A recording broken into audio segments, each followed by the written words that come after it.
Hello guys and welcome to our channel. Today I will show you how you can track your Android device. Remember that the device have to be synced into a Google account and have Find My Device features turned on. So we have to start from opening the settings and slide down to the security and location. Now click on Find My Device and Find My Device Web. Now we have to log in into our account again.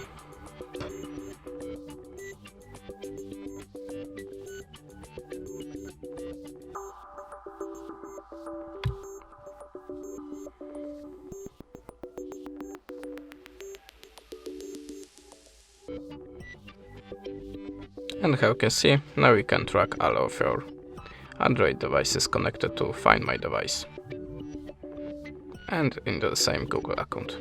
And that's it. Thanks for the watching. Leave us a subscribe, comment, and goodbye.